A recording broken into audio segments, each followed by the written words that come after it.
Gerry Adams is one of the most controversial and influential figures in modern Irish history. Born in Belfast in 1948, he rose to prominence as the leader of Sinn Féin, the political voice of Irish republicanism. For over 30 years, he guided the movement through its most turbulent times, helping transform it from armed conflict to democratic politics. Loved by some, despised by others, Adams became the face of a republicanism that learned to speak in ballots rather than bullets. His story is inseparable from the Troubles, the peace process, and the Good Friday Agreement.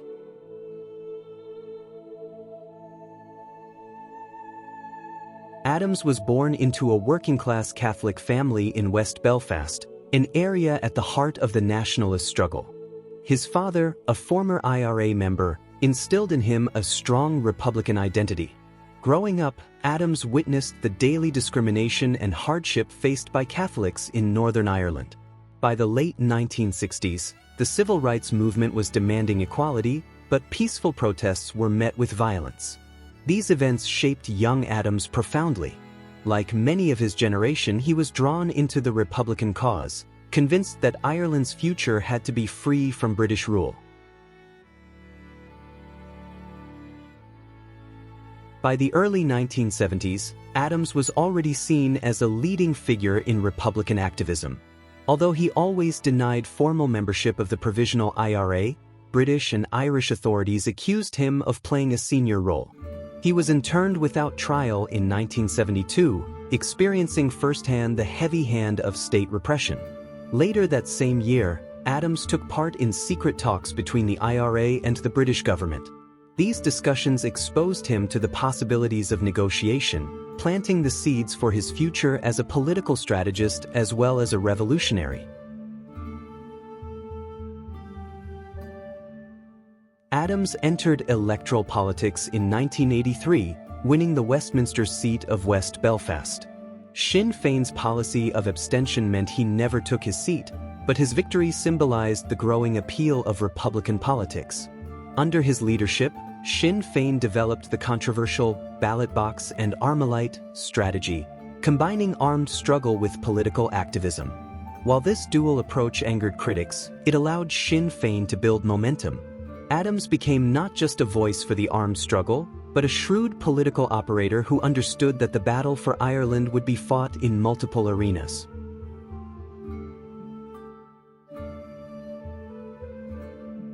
Adams also worked tirelessly to professionalize Sinn Féin. Long seen as little more than the political wing of the IRA, Sinn Féin under his leadership became a community-focused, grassroots movement. Adams emphasized local activism, media discipline, and international engagement. In 1988, when the British government banned his voice from being broadcast, actors had to dub over his words on television. Far from silencing him, this only amplified his message. The ban turned Adams into a symbol of resistance, projecting him onto the world stage as the most recognizable face of Irish republicanism.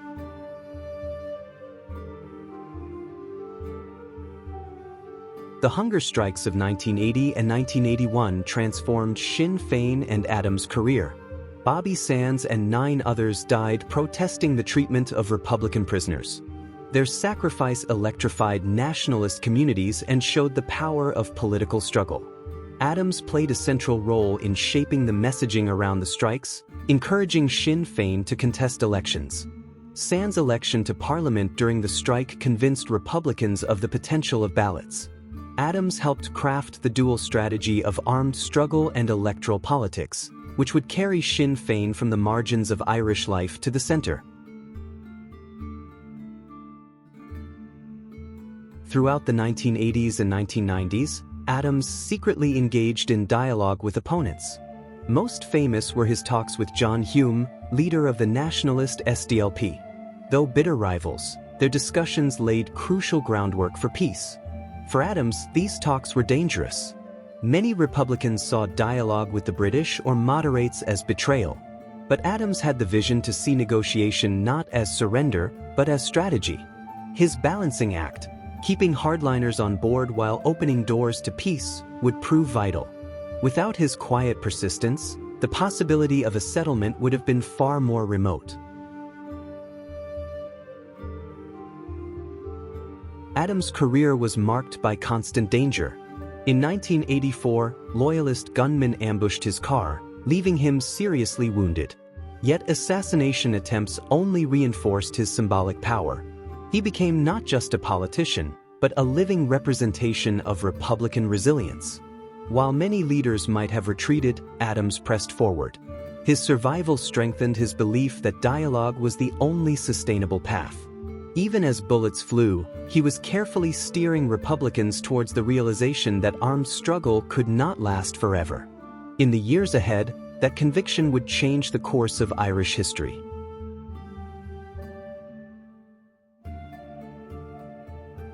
The 1994 IRA ceasefire marked a turning point. After years of persuasion, Adams convinced Republicans to halt their campaign of violence, opening the way to political talks. It was a huge gamble. The ceasefire broke down in 1996, leading to renewed violence, but Adams refused to give up on peace. He kept channels open, kept arguing that negotiations would bring more progress than bombs. His persistence eventually brought the Republican movement back to the table, proving that even amid setbacks, the momentum toward peace was irreversible. Adams' influence made compromise possible.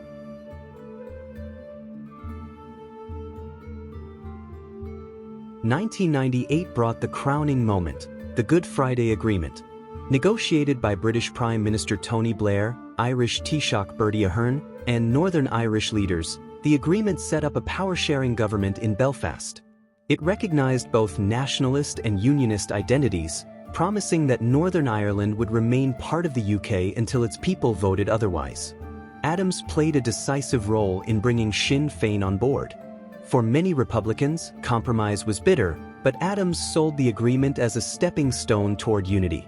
His leadership ensured republicanism embraced peace without splintering completely. Convincing Republicans to accept the Good Friday Agreement was perhaps Adams' greatest achievement. Many viewed it as a betrayal. The British still ruled Northern Ireland, and partition remained. Adams reframed it as progress, not defeat. He highlighted the creation of cross-border institutions and the principle of consent as building blocks toward unity. His message was clear: the struggle wasn't ending, only changing. By keeping the Republican base united, Adams avoided the kind of damaging splits that had plagued the movement for decades. It was a masterclass in political persuasion and strategic leadership. Adams also understood the importance of international diplomacy. He built strong links with Irish America, especially figures like Senator Ted Kennedy and President Bill Clinton.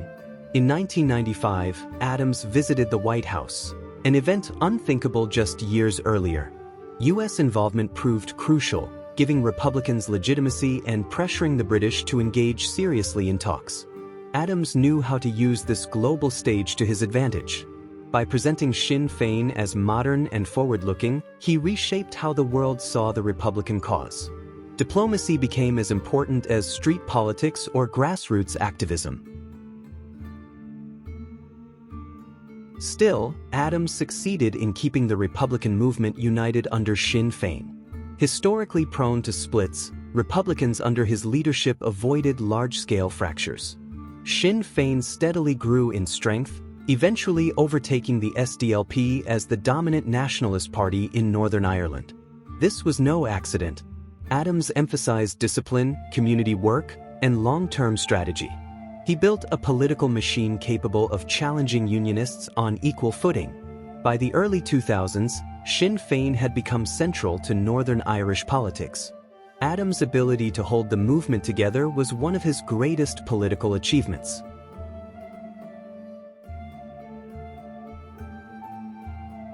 In later years, Adams expanded Sinn Féin's reach beyond Northern Ireland. In 2011, he was elected to the Irish Parliament, symbolizing Sinn Féin's ambition to shape politics across the whole island. Under his leadership, the party broadened its platform, taking on social issues like housing, healthcare, and equality. This appealed to younger voters and those outside the traditional Republican base.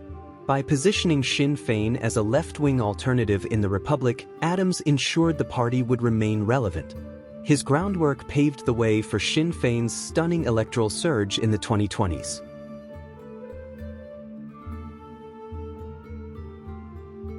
Adams' legacy is deeply divided. For victims of IRA violence, his role in Republican leadership is unforgivable. For nationalists who longed for peace, he is the man who delivered it. His story embodies the contradictions of Northern Ireland: violence and reconciliation, betrayal and compromise, hope and grief. Adams himself insists he was always a political strategist, never a military leader. Whether or not this is true, his leadership shaped the course of the conflict. To his supporters, he is a visionary. To his opponents, he is a man forever stained by the past.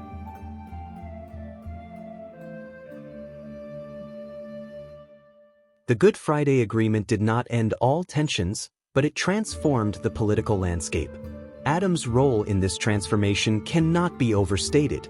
He showed that compromise, once an unthinkable word in Republican circles, could be used as a weapon for progress. By steering Sinn Féin toward politics, he altered the balance of power in Northern Ireland. For the first time in decades, peace felt possible. While violence occasionally flared, the broader trajectory was clear.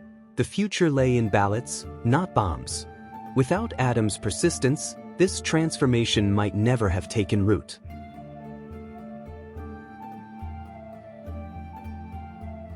In 2018, Adams stepped down as Sinn Féin president, ending over 3 decades of leadership. Mary Lou MacDonald took over, representing a new generation of Republicans. But the party she inherited was Adams' creation: disciplined, modern, and ambitious. His departure allowed Sinn Féin to rebrand, appealing to voters untouched by the Troubles. Yet his influence remained, embedded in the party's strategy and identity. Adams had taken Sinn Féin from the margins of politics to the very heart of power, leaving behind an organization capable of shaping the future of both Northern Ireland and the Republic. Gerry Adams' journey mirrors the journey of Irish republicanism itself. From the fires of the Troubles, through decades of bloodshed, he helped guide his people to the peace of the Good Friday Agreement. His career is a story of contradictions: revolutionary and politician, peacemaker and accused militant, visionary and pragmatist. Whatever the perspective, his impact is undeniable. Adams reshaped Sinn Féin, reshaped republicanism, and reshaped the future of Ireland. He will forever remain a towering, controversial, and unforgettable figure in the history of Ireland's long struggle for unity and peace. Today, Adams remains a public figure, publishing memoirs and speaking on Irish unity. He frames his life's work as part of a larger struggle for freedom. Critics continue to attack his evasiveness, while supporters celebrate his vision. Whatever one's view, his place in history is assured. Adams helped lead the Republican movement through its greatest transformation, moving from armed insurgency to democratic politics. The story of modern Ireland cannot be told without him.